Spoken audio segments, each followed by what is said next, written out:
Graça e paz, amados irmãos. Mais uma vez aqui estamos, iniciando a nossa quarta live dessa oitava espiritualidade cristã, que é o tema que estamos tratando. Nessa noite, dentro da espiritualidade cristã, vamos tratar referente o sacrifício de Jesus. O que é sacrifício? Você já fez algum sacrifício na sua vida? Você já se dispôs a fazer algo ou sacrificar algo de você? O que é para você? O que significa para você a palavra sacrifício? De acordo com o nosso dicionário, sacrifício vamos tratar referente a Cristo, sacrificar é oferecer algo para Deus, para pagar o pecado ou para agradecer a Deus.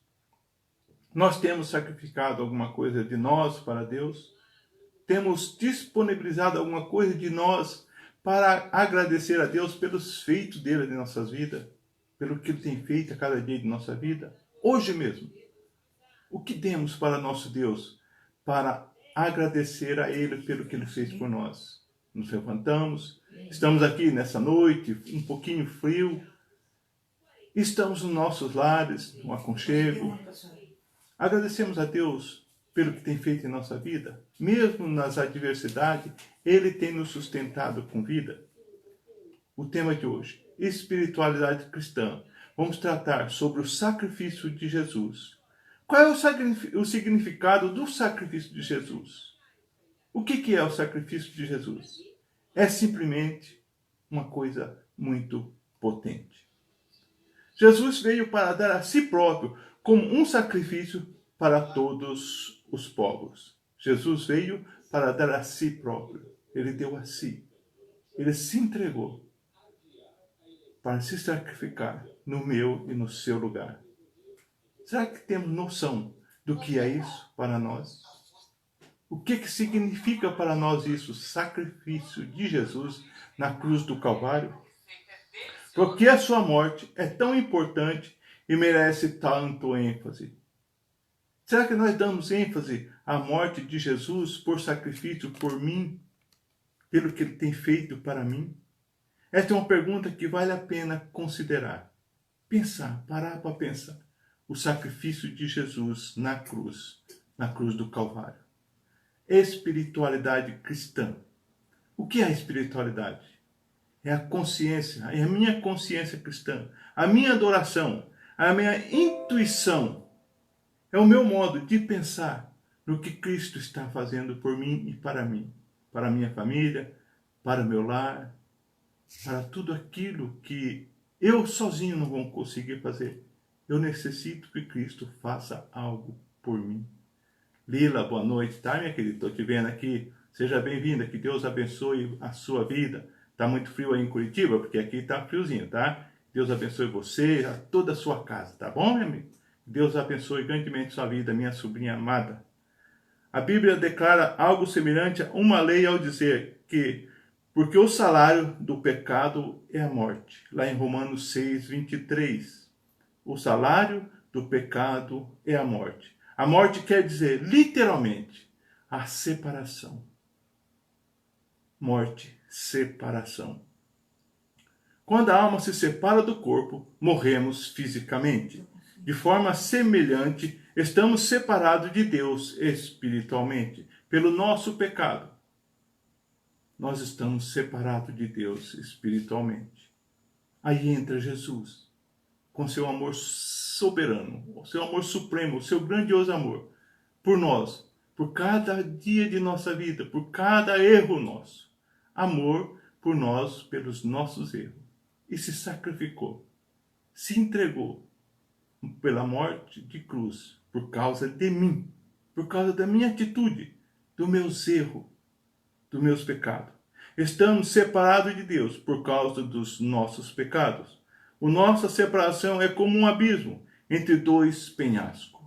Imagina, nós estamos separados de Deus por um abismo, por um penhasco.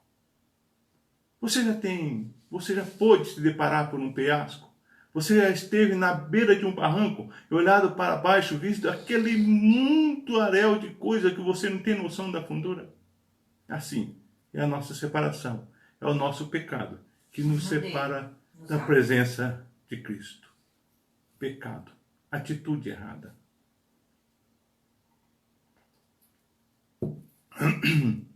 Imagina, estamos nós em cima de um penhasco e Deus está no lado. Como vamos fazer para atravessar o abismo? Só tem uma saída. Só tem um modo de atravessarmos. Através da cruz de Cristo.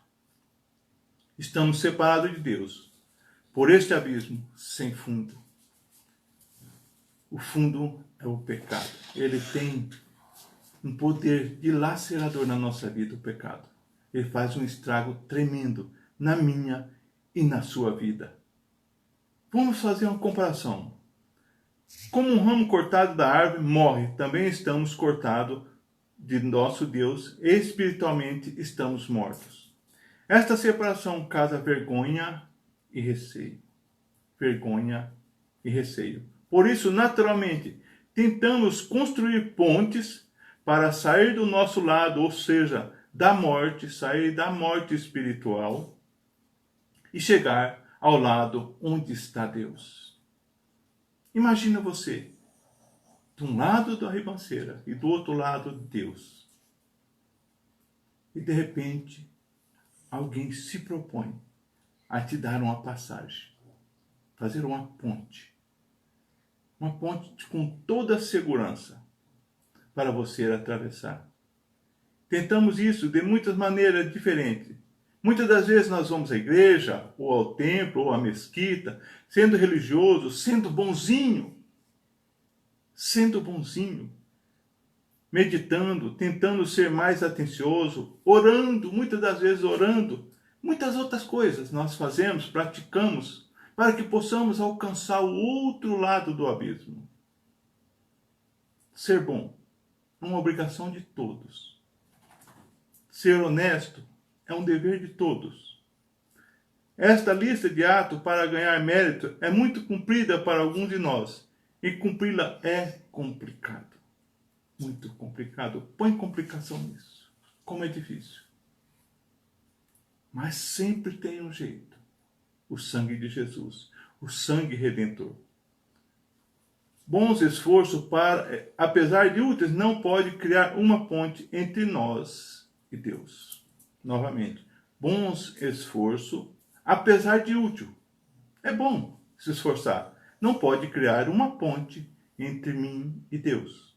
Entre você e Deus. É necessário muito mais do que isso.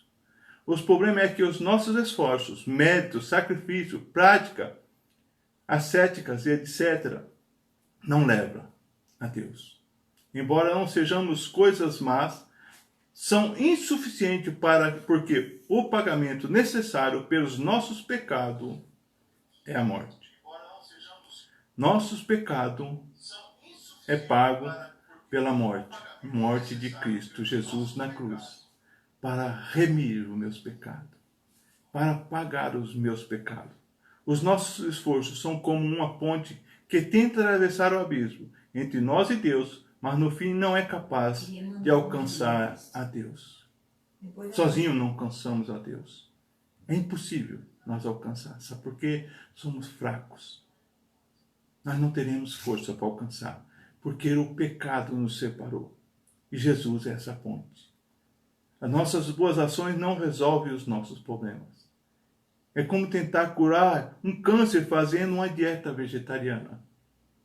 Se você está com uma ferida enorme, vou fazer uma dieta vegetariana, não vou comer carne vermelha, não vou comer nenhum tipo de tempero forte para curar isso. Não. Tem que buscar um remédio mais eficaz. A dieta vai ser boa, vai te ajudar, mas não vai ser eficaz contra a sua ferida. É preciso um tratamento totalmente diferente. E esse tratamento é Jesus, Cristo Jesus, o meu, o seu, Cristo Jesus, o nosso Senhor. Porque o salário do pecado é a morte. Mas tem uma condição. Essa palavrinha, mas, ela te dá uma condição. Mostra que a direção desta mensagem vai mudar e tornar a boa nova do Evangelho a cura. As boas novas do Evangelho. Foi isso que Jesus fez. Ele veio para trazer as boas novas e boas novas de salvação. Mas o dom gratuito de Deus é a vida eterna. Por Cristo Jesus, nosso Senhor, o meu Senhor, o seu Senhor, o único Jesus, que pode remir o meu e o seu pecado. Você tem analisado isso? Às vezes você tem deitado, ou eu tenho colocado a minha cabeça no travesseiro, analisado o que Deus tem feito por nós. O sacrifício de Jesus na cruz do Calvário é muito caro, é muito alto o preço. Que amor é esse que Deus tem por mim e por ti? E dar o seu único filho, Filho Jesus, para morrer pelo meu e pelo seu pecado. Que amor é esse? Quão grande amor é esse de Deus para conosco? As boas novas do Evangelho, que é o sacrifício da morte de Jesus, é suficiente para atravessar a separação entre nós e Deus. A morte de Jesus é suficiente. Só a morte dele é o suficiente e capaz de fazer essa ponte para atravessarmos o abismo. Jesus era um homem que viveu uma vida sem pecado. Jesus era um homem, um ser humano, que viveu uma vida e uma vida sem pecado. Por isso Jesus pôde alcançar os dois lados do abismo. O lado de Deus, o lado humano. Já paramos para analisar isso? Jesus Cristo, Deus, Jesus Cristo, humano. Tudo isso por amor a nós. Veio do céu, se fez homem, se tornou carne, para nos ligar novamente a Deus, nos levar e nos dar uma chance e o privilégio de poder alcançar a vida eterna. Tem um desenho aqui na minha frente, mas não dá para te mostrar, para figurar essa coisa. A cruz de Cristo, de um lado e do outro, fazendo a ponte para atravessarmos desse abismo para o lado de Deus. É muito maravilhoso, porque o salário do pecado é a morte, mas o dom gratuito de Deus é a vida eterna por Cristo Jesus, o nosso Senhor. Jesus fazendo a ponte para atravessarmos o abismo. Vamos orar? Vamos buscar a presença de Deus nessa noite para podermos entender o que o Senhor tem preparado para nós nessa noite. Isso só foi uma reflexão para entendermos o que é espiritualidade cristã e o sacrifício de Jesus na cruz por mim e por ti. Nessa noite vamos orar por muitas famílias enlutadas, pessoas que estão por situação em hospital, por muitos pedidos de oração no grupo da nossa igreja, que eu não vou conseguir lembrar todos os nomes, mas o Senhor conhece o coração de cada um e sabe da necessidade de cada um. O Senhor também conhece aqueles que, por qualquer motivo, não se expuseram, não pediram oração, mas está nesse momento clamando pela misericórdia de Deus. Por isso, nessa noite, vamos orar e pedir a Deus que o Senhor entre com sua misericórdia. E Ele pode fazer isso. De acordo com o querer dele, Ele faz isso em nossas vidas. Ele pode transformar a vida. Ele pode ressuscitar a vida. É isso que vamos ver logo mais adiante. O que Ele fez na nossa vida. Mas, amados, antes de orarmos, que dia é hoje? Hoje é dia 30/7. E amanhã, que dia? Logicamente, dia 31/7 de 2020. O que vamos comemorar amanhã? Amanhã comemoraremos os 117 anos da nossa denominação. Os 117 anos da IPI no Brasil. Em 31/7 de 1903. Eu vou ler um pouquinho da história, porque de memória eu com certeza esquecerei parte, mas fiz um grande resumo aqui, para que possamos entender o que é essa nossa igrejinha que foi chamada, e até hoje é chamada a Igrejinha dos Milagres. No dia 31/7/1903, a Igreja Presbiteriana Independente do Brasil é uma igreja que tem suas raízes na reforma protestante do século XVI com orientação calvinista. Foi fundada em 31 de julho de 1903 por um grupo de 7 pastores liderado pelo reverendo Eduardo Carlos Pereira, que nasceu em 1856 e faleceu em 1923. Os outros pastores são 6 pastores que deixaram o sínodo e então Igreja Presbiteriana do Brasil para organizar o presbitério independente. Foram o reverendo Alfredo Borges Teixeira, que nasceu em 1878 e faleceu em 1975, o também reverendo Bento Ferraz, reverendo Caetano Nogueira Júnior, reverendo Ernesto Luiz de Oliveira, reverendo Otoniel de Campos Mota e o reverendo Vicente Temudo Lessa. Esses foram os 7 pastores que deixaram a Igreja Presbiteriana do Brasil e foram fundar a Igreja Presbiteriana Independente do Brasil, que é essa nossa igreja hoje, a nossa igrejinha dos milagres. As causas que levaram à criação da Igreja Presbiteriana Independente remontam aos nossos finais do século XIX. Questões missionárias, educação levaram o reverendo Eduardo Carlos Pereira a entrar em conflito com os missionários norte-americanos, por vários motivos. Em 1888, ele apresentou um plano de missão nacionais com intenção de tornar a Igreja brasileira autossuficiente e mais rápida possível para sustentar pastores, professores e evangelistas. E parar de dar apoio às propostas, ele toma uma iniciativa de fundar, em 1887, a Revista das Missões Nacionais. Outro ponto era o desejo de que a preparação teológica dos ministros brasileiros fosse mais adequada.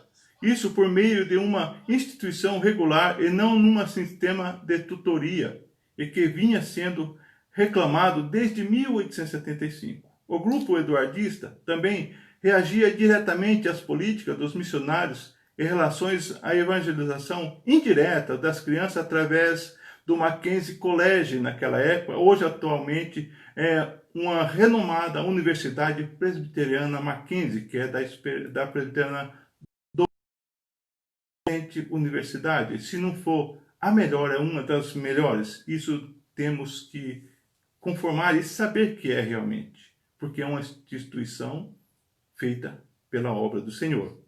E ponto.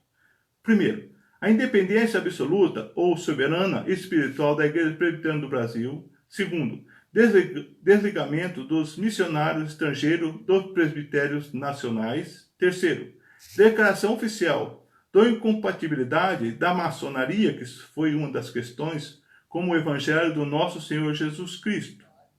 Quarto, conversão das missões nacionais em missões presbiteriais ou autonomia dos presbitérios na evangelização dos seus territórios. E quinto, a educação sistemática dos filhos da igreja, pela igreja e para a igreja. Sendo assim, foi então em 31 de julho de 1903 que o grupo eduardista sofreu seu duplo golpe. Primeiro, o reverendo Álvares Reis apresentou uma proposta que procurou anular item por item da plataforma proposta. Após debate, os missionários americanos, o reverendo Samuel, entrou com uma proposta que foi chamada de Moção Gamon. Esta, por sua vez, focou na questão maçônica e considerou os demais itens como já vencidos, recebeu apoio e foi a votos. A Moção Gamon ganhou, levando o grupo derrotado do reverendo Carlos Pereira para a separar-se da Igreja Mãe, ou seja, da Presbiteriana do Brasil. Os 7 pastores, mais 13 presbíteros, foram a pé em direção à primeira Igreja Presbiteriana do Brasil, então situado à rua 24 de Maio, onde breves discursos eram intercalados pelo lema "Pela Coroa Real do Salvador". Esse nome quer dizer alguma coisa? Pela Coroa Real do Salvador? No dia seguinte, 1º de agosto no intuito de se organizarem, procuraram constituir-se em presbitério, o presbitério independente. O primeiro nome dado à igreja foi Igreja Presbiteriana Independente Brasileira. Foi na ortografia da época.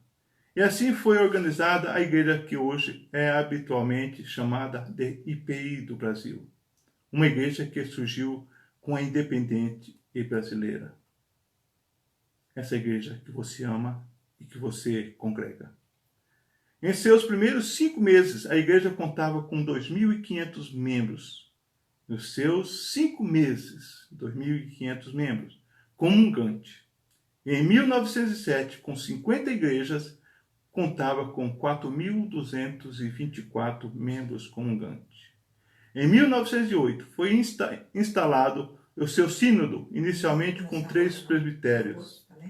Em 1957, foi criado o Supremo Concílio, com 3 sínodos, 10 presbitérios e 189 igrejas locais e 105 pastores.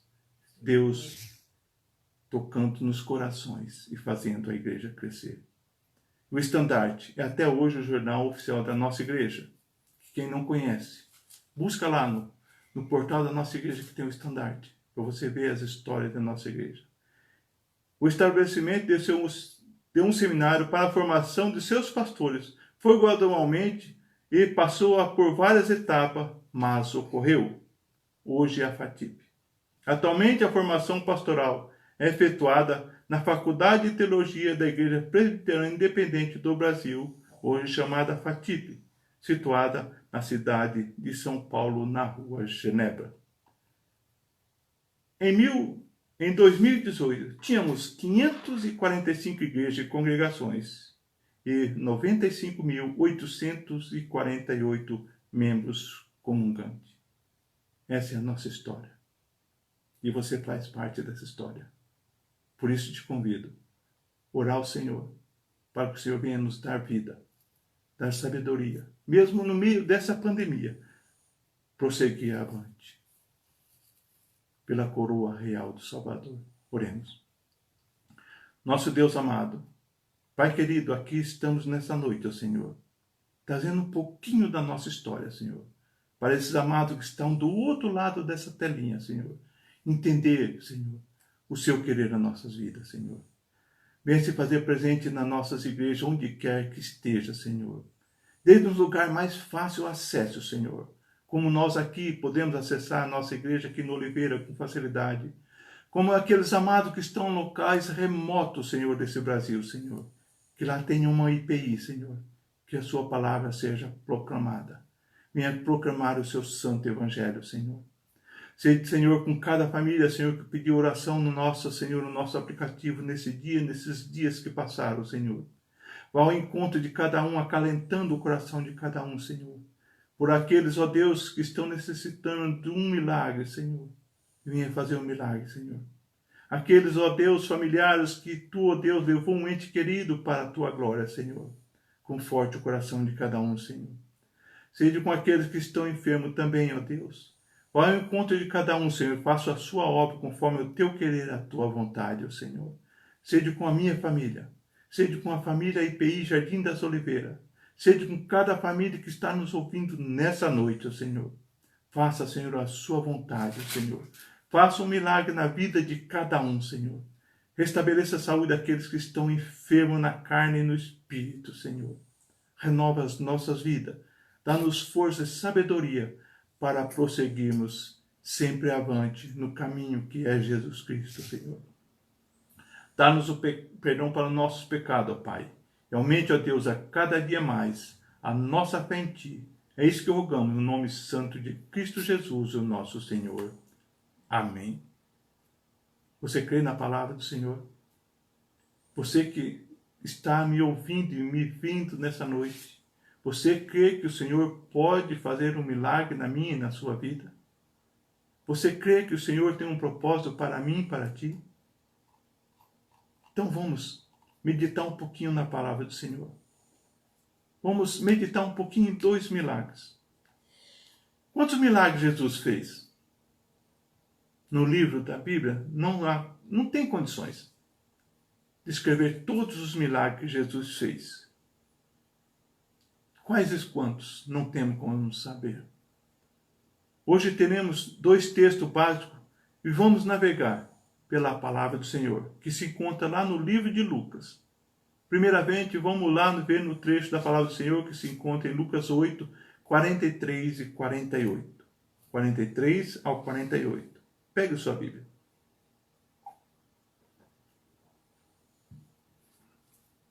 Jesus fez muitos milagres. Curou doentes, ressuscitou mortos, expulsou demônio, até multiplicou comida, multiplicação dos pães e peixes. Não sabemos exatamente quantos milagres Jesus fez, porque a Bíblia diz que ele fez muito mais, que não foram registrados. Assim diz a palavra do Senhor. Os milagres de Jesus serviram para confirmar seu ministério e para ajudar as pessoas. Seus milagres foram para confirmar seu ministério. Ele veio para isso, para fazer a diferença. O que é milagre? Você sabe o que é milagre?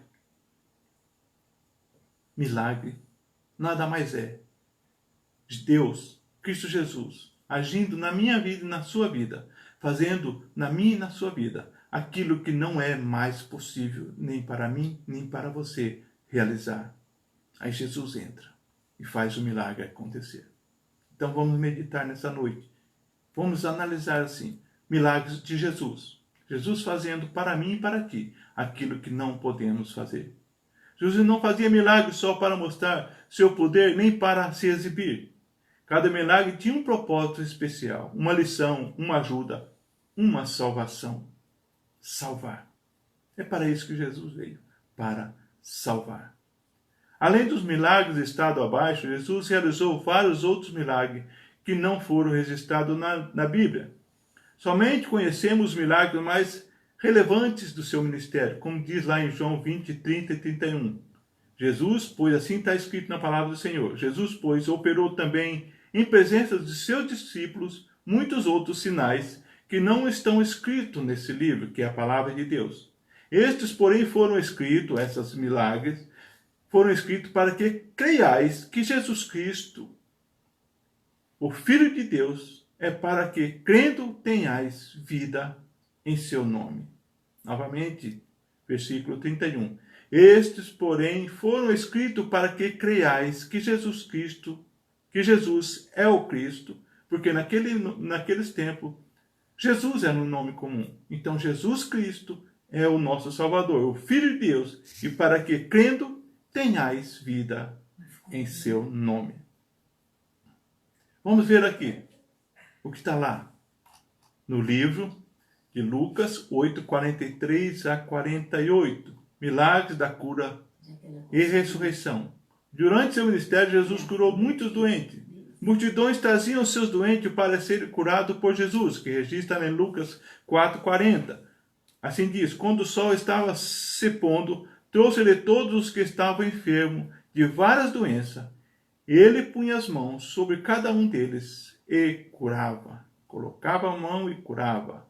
Jesus curou leproso, paralítico, cego, surdo, mudo, pessoas com febre, que está lá em Marcos 30 e 31, Marcos 1, 30 e 31. Uma orelha cortada, que está registrado em Lucas 22, 49 a 51. Um homem com a mão atrofiada, que registra em Mateus, Mateus 12, do 9 ao 10. E o que vamos ver hoje? É uma mulher com uma hemorragia, que registra lá em Mateus 9. Vamos do versículo, Lucas 8, 43 ao 48. A cura da mulher com fluxo de sangue.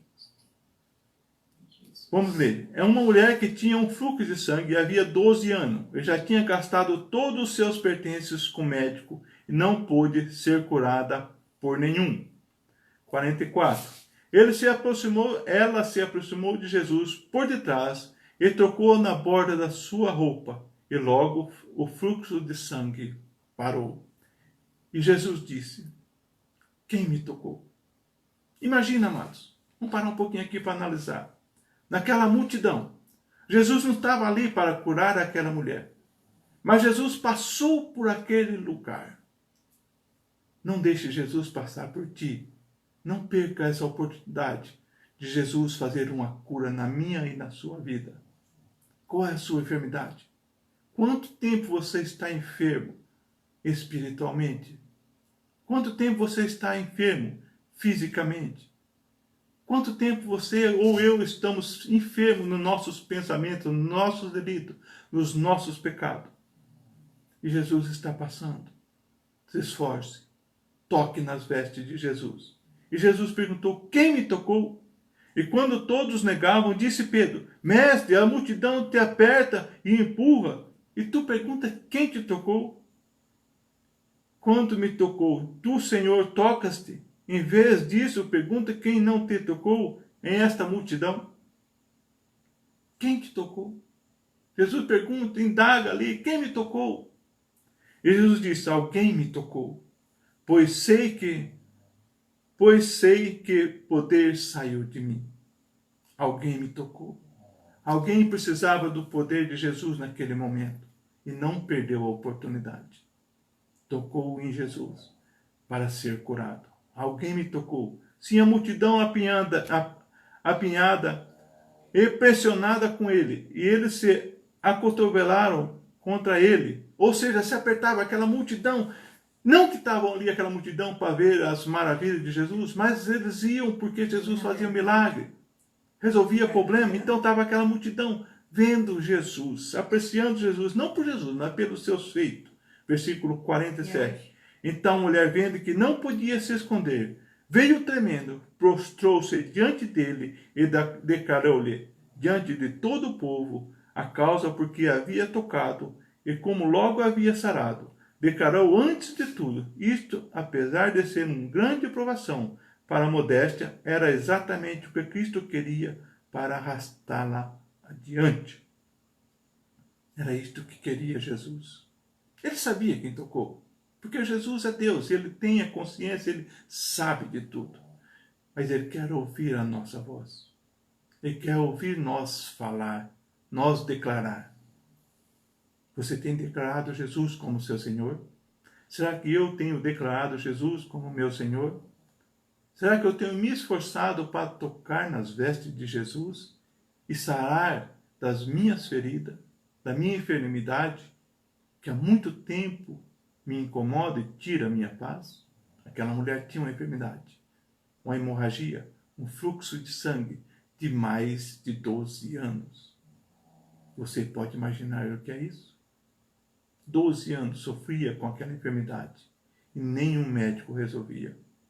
Aí ela ouviu dizer, e viu os médicos dos médicos, o mestre dos mestres, passando por ali e falou consigo mesmo: hoje a minha cura chegou. Hoje pode ser o dia da sua cura, da sua enfermidade, do seu desespero. Hoje pode chegar o teu acalento. É só buscar Jesus. É só procurar Jesus. Ele pode te curar. Ele pode te acalentar. Versículo 48. Ele lhe disse: filha, a tua fé te sarou. Vai em paz.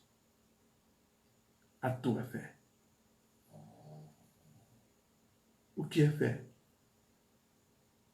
É crer naquilo que você não pode ver.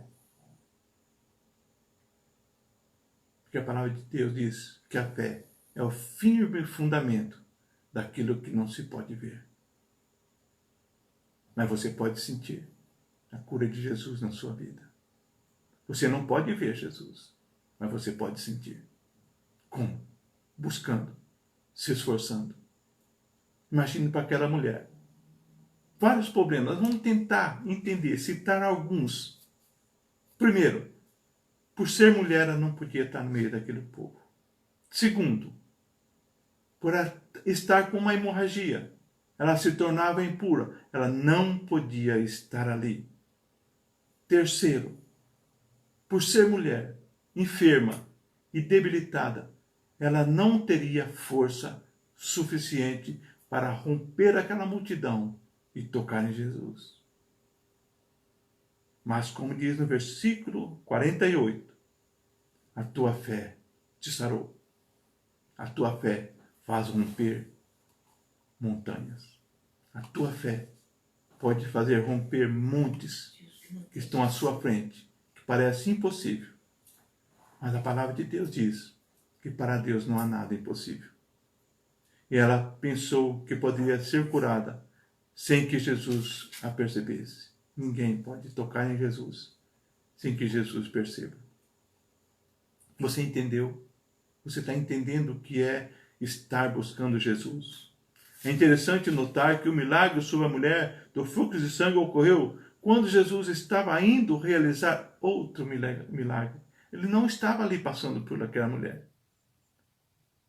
Vamos ler o que está escrito no versículo 40 em diante. E aconteceu que Jesus voltou à multidão e recebeu, porque todos estavam esperando. Eis que chegou um homem cujo nome era Jairo, é onde ele estava indo, era chefe da sinagoga. Então ele se prostrou aos pés de Jesus e rogou-lhe que entrasse na sua casa, porque tinha uma filha única com 12 anos de idade, que estava a ponto de morrer. E quando ele ia, a multidão o apertava. E uma mulher, é onde nós acabamos de meditar, que tinha um fluxo de sangue, havia 12 anos e já não tinha o que gastar mais, já tinha gastado tudo os seus pertences com o médico e não pôde ser curada por nenhum, correu e tocou nas vestes de Jesus. Jesus estava indo para a casa de Jairo para curar a filha de Jairo, a sua filha de 12 anos. E a mulher viu ali uma chance para os seus problemas. A solução dos nossos problemas estão em Cristo Jesus, o meu e o seu Senhor. Você crê nisso nessa noite? Você pode tentar analisar o que é isso. É coisa grandiosa que pode acontecer na sua vida e na minha vida.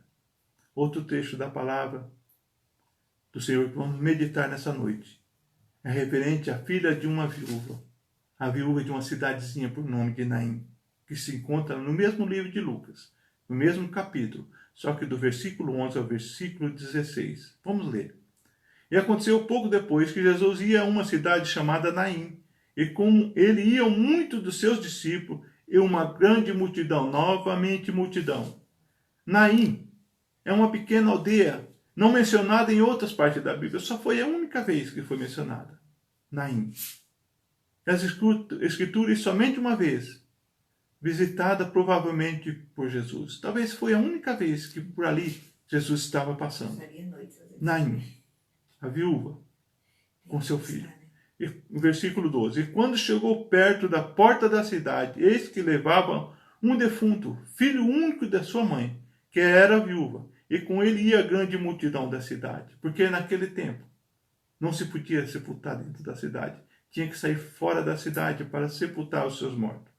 Quando o Senhor viu, comoveu-se de íntima compaixão por ela e disse-lhe, não chores. E viu, comoveu-se de íntima compaixão por ela. Jesus tomou as dores daquela mulher e disse, não chores. E Jesus nessa noite também te diz, não chores. Não importa o que te incomoda nessa noite. Jesus está te dizendo, não chores. Te acalente no braço de Jesus. Que consolou para aquela mulher que estava enlutada, vendo seu único filho sendo levado para ser sepultado. E Jesus lhe disse, não chore. Jesus é a solução dos nossos problemas. Versículo 14. Então se aproximou, tocou o caixão. Jesus se aproximou e tocou o caixão.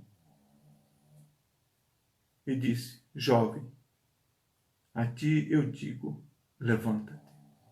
Novamente, Jesus nos ressuscitando dos nossos delitos, dos nossos pecados, da nossa morte espiritual. Veja aqui, analise aqui. Aqui Jesus misturou majestade e graça nessa cena. A sua majestade e a sua graça, e a sua misericórdia. Jesus ali tomou a dor daquela mulher. E a ressurreição é a vida em carne humana. Jesus é a ressurreição, ele é a vida. É o que está na palavra do Senhor. Com uma palavra de comando, trazendo de volta a vida ao corpo morto. Com uma voz de comando. O Senhor tem todo o controle. Certa vez me indagaram. Eu estava andando por aqui pela Oliveira, aí me abordaram e me perguntaram: o que você acha desse mundo de hoje? Esse mundo já está no maligno, ou seja, está sob o domínio do maligno, ou ainda está sob o comando de Jesus? Ou está sob o comando do nosso Deus? Porque a palavra diz que o mundo jaz no maligno, mas jamais o Senhor perde o controle. O Jesus nunca terá a perda do controle. Sempre está com ele o comando. E ali ele deu uma voz de comando. E o jovem voltou à vida. O corpo morto, o corpo que estava morto, com paixão encamada, convocado seu poder absoluto para secar as lágrimas de uma viúva. Quando Jesus ali deu o comando, volta à vida. A vida voltou. As lágrimas daquela viúva também cessou. E o defunto se sentou e começou a falar. E ele o entregou à sua mãe. Versículo 16. Todos se encheram de temor e glorificando a Deus, dizendo: um grande profeta levantou entre nós e Deus visitou o seu povo. Naquele momento o povo percebeu que Jesus era o Cristo, o grande profeta, que pode trazer boas novas de salvação, que ele pode restaurar minha vida, ressurgir na minha vida e na sua vida. Não pensa que a sua vida, seus problemas, a sua falta de sossego não tem solução? Tem. Busca o Jesus. O meu e o seu Senhor. Quem era a viúva de Naim? Ninguém sabe quem era. Simplesmente foi tratada como uma viúva de uma cidadezinha, de uma vilazinha, por nome de Naim. Nada se sabe mais sobre aquela mulher. Chorara a morte do seu marido e agora estava sofrendo com a morte do seu filho. Perdeu o marido e também estava ali quase perdendo o seu filho. Quase. Porque Jesus veio para restaurar. E ele também pode restaurar a minha vida e a sua vida. Trazer solução. A viúva de Naim tinha um único filho e esse filho havia morrido. Esse filho estava morto. Isso significa que ela tinha ficado completamente desamparada. Aquela viúva só tinha um filho. Era o único seu porto seguro, porque o marido estava morto. E o filho também estava ali, prestes para ser enterrado, sepultado. Mas Jesus ali estava passando. Jesus é o caminho. Siga por esse caminho. E há condições que temos para nos conduzir à salvação. Ser corajoso. Buscar a presença do Senhor. A reação das pessoas diante do milagre em Naim. A ressurreição da filha da viúva de Naim causou grande temor em todo que ali estava. Antes disso, as pessoas já tinham visto Jesus realizar milagres, como, por exemplo, cura de doente e deficiente, mas esse milagre foi o primeiro envolvendo ressurreição. Depois que veio a filha de Jairo, veio a ressurreição de Lázaro, mas foi a primeira ressurreição do filho da viúva de Naim. Ali Jesus começou a fazer e mostrar para que ele veio. O que aprendemos com essa história? O que podemos aprender com esses dois relatos que nós meditamos nessa noite? Nada foge do controle do nosso Deus. É exatamente isso.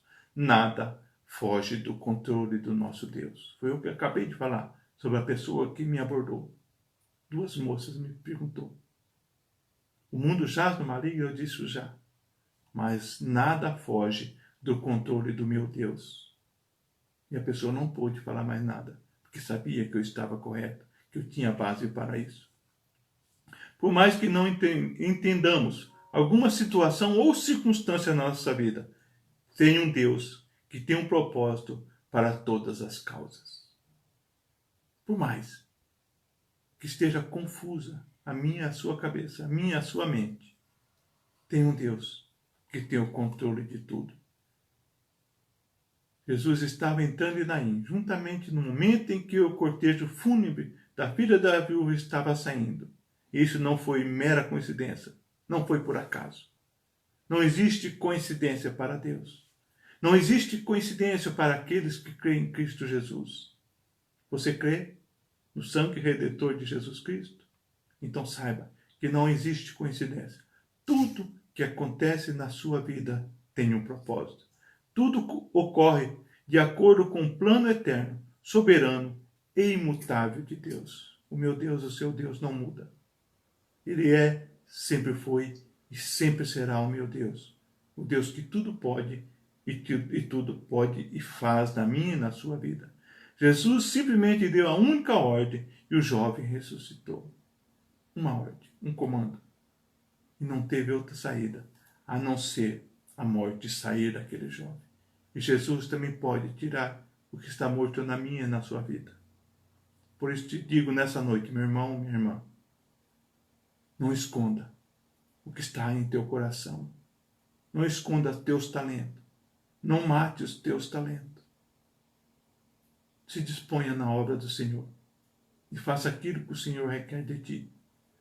Se você não sabe falar, também não sei. Você às vezes se sente envergonhada, você não tem noção como eu tenho vergonha também.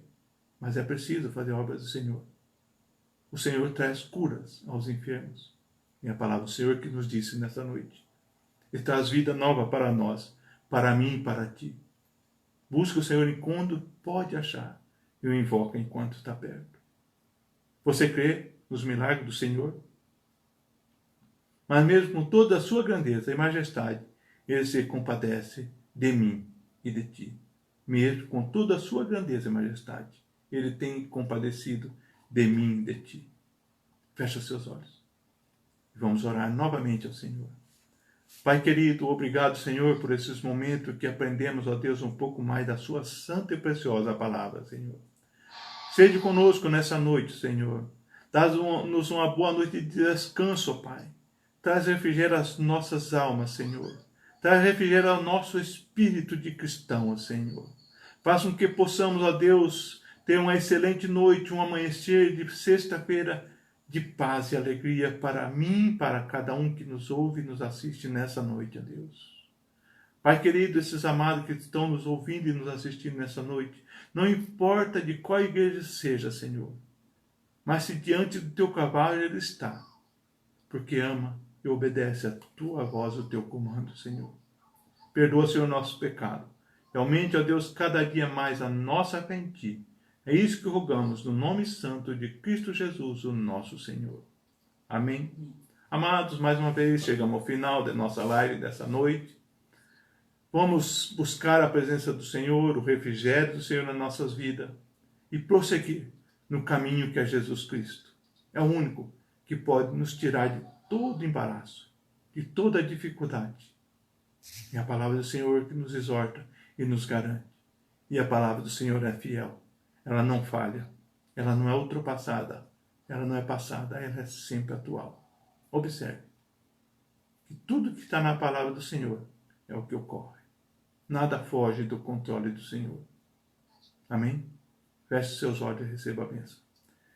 Que a graça e o amor soberano de Cristo Jesus, o nosso Senhor, o seu sangue carmesim derramado na cruz, por cada um de nós, seja sobre nós, sobre a nossa vida, por onde quer que possamos ir, que possamos ser testemunho vivo das suas bênçãos e das suas misericórdias. É isso que rogamos em nome de Cristo Jesus, o nosso Senhor. Amém. Vida, amados.